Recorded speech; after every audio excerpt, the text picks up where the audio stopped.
Bonjour amis bassistes débutants et bienvenue sur ma chaîne pour un morceau d'anthologie, un morceau mythique, Creep, Radiohead, un morceau que pratiquement tous les bassistes veulent apprendre à jouer.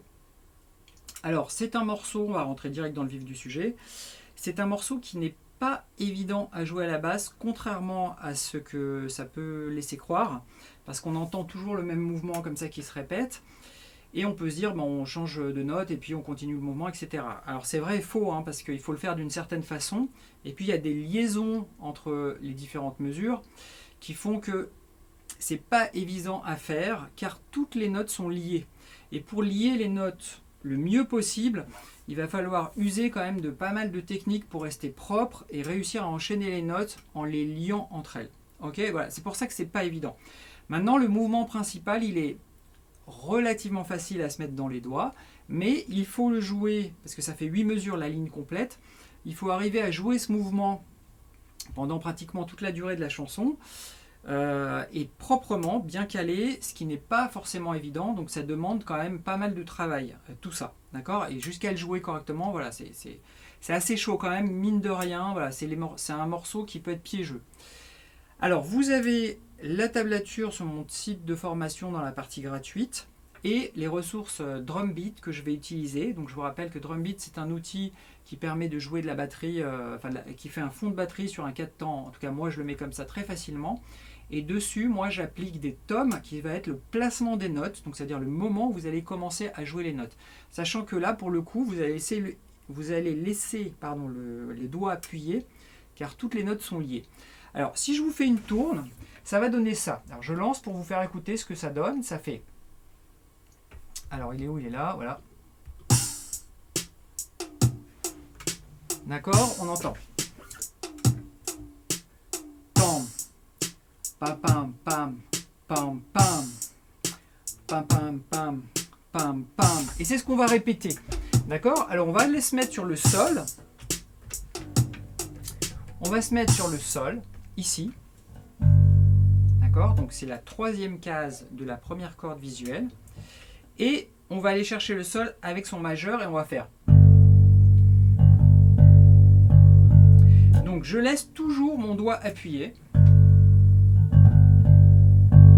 Et ça fait cette cadence-là. D'accord? Donc sur Drumbeat, ça va donner. Je laisse tourner une mesure.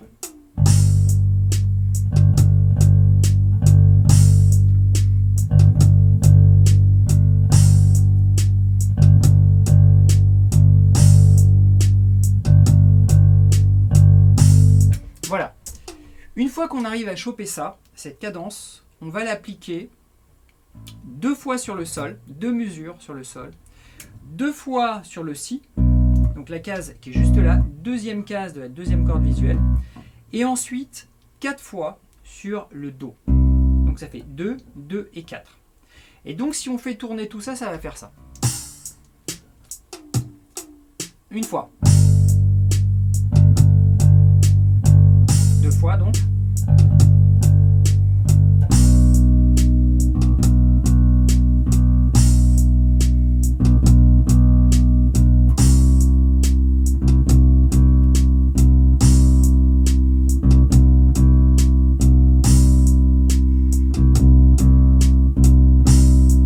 Ok? Donc on a 2 fois, 2 fois, 4 fois. Alors, la dernière, donc la 8e, ça ne va pas faire cette cadence que j'ai fait, elle va faire.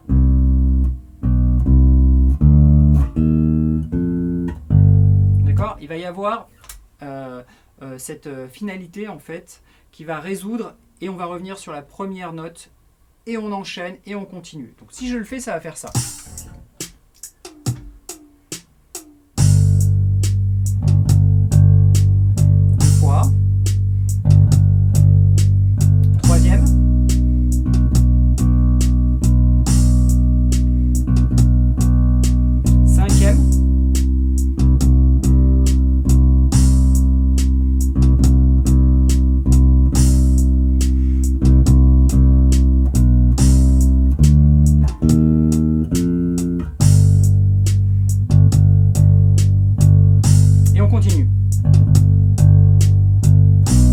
Ok, voilà.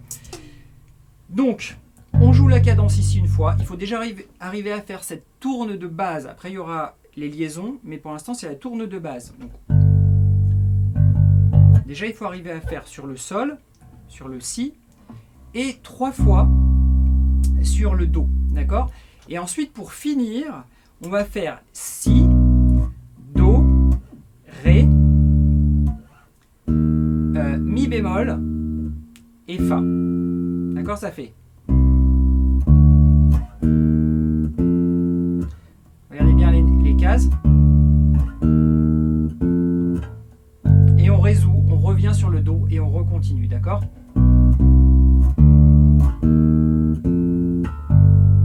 D'accord? Donc je vais le rejouer en entier, ça fait.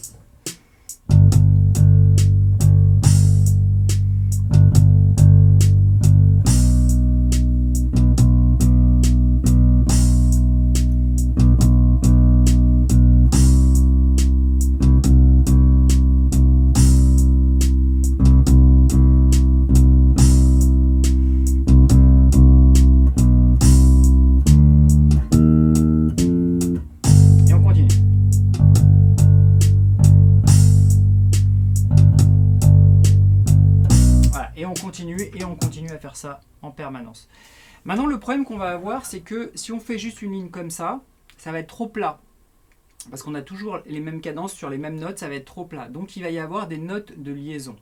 Alors, quand on est sur le sol ici, on laisse la même cadence. Ensuite, quand on va arriver sur le si, l'idéal, et là, il peut y avoir différentes techniques, mais moi, en tout cas, je garde mon majeur que je ramène ici. D'accord? Donc je fais. Voilà. Et en le glissant correctement, j'ai ma liaison. Il n'y a pas eu de trou entre les deux notes. Alors pourquoi je vais mettre mon majeur ici? Parce que je vais jouer avec un rebond avec la note qui est au-dessus, d'accord? Qui est le fa dièse. Et ça va faire.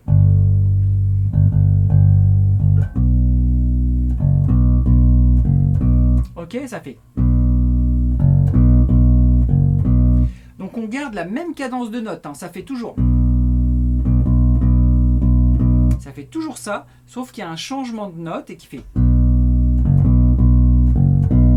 Alors c'est délicat hein, parce qu'on a les deux doigts comme ça et on doit réussir à ne pas trop lever les doigts pour qu'il n'y ait pas de bruit parasite. Voilà, c'est ça qui est délicat dans ce morceau, c'est de garder cette constance sans bruit parasite dans tous les sens, surtout quand on a les doigts comme ça, des petites salades de doigts qui sont pas évidentes.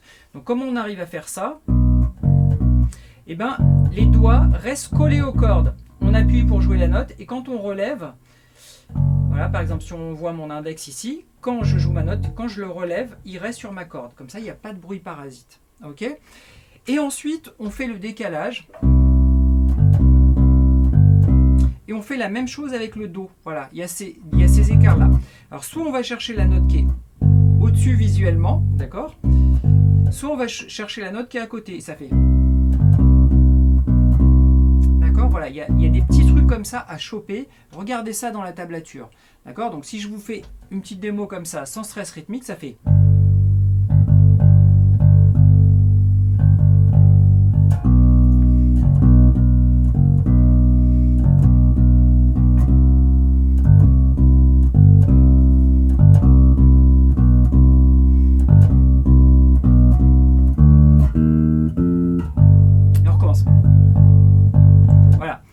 Donc, vous allez voir, hein, quand vous allez jouer, ce qui va être délicat, c'est de faire toutes ces petites liaisons et de les faire proprement.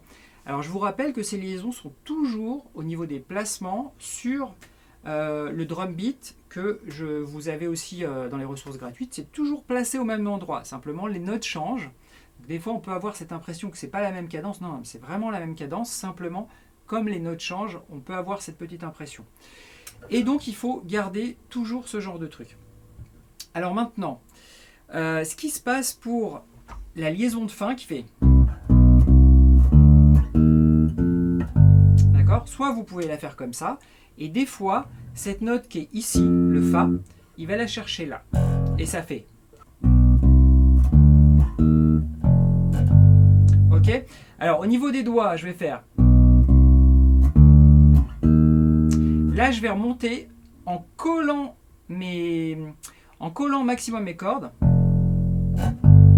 Et ensuite, moi, je vais me retrouver sur ce doigt-là. D'accord? Alors, soit je garde ce doigt, soit au moment de la rythmique, voilà, j'ai changé de doigt pour me retrouver avec mon majeur. Si j'ai besoin de mon majeur ici, on peut tout à fait jouer avec son annulaire et aller chercher ces notes-là ensuite. Ok? Voilà.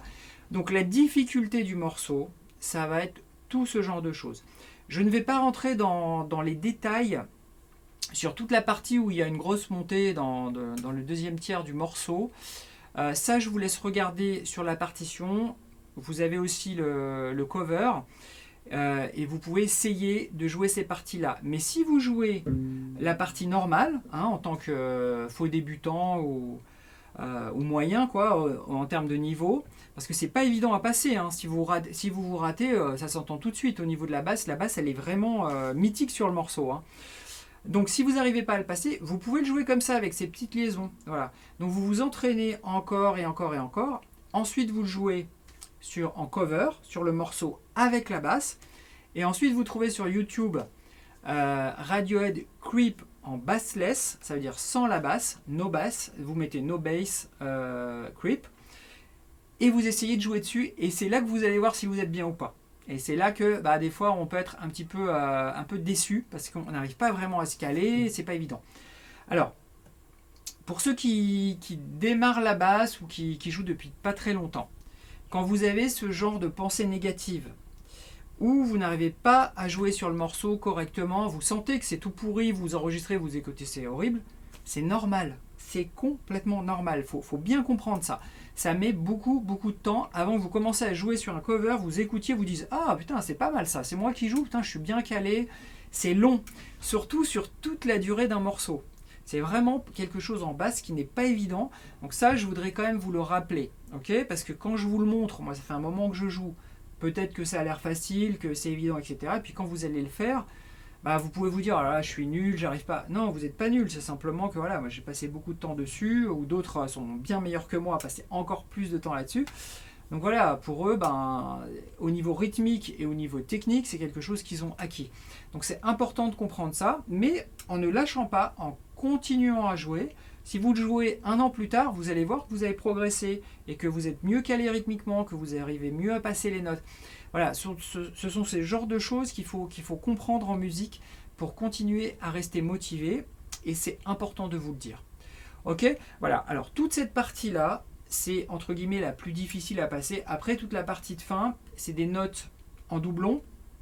Je vous laisse regarder aussi ça sur le cover. C'est pas la peine vraiment que j'insiste là-dessus parce que c'est pas hyper compliqué.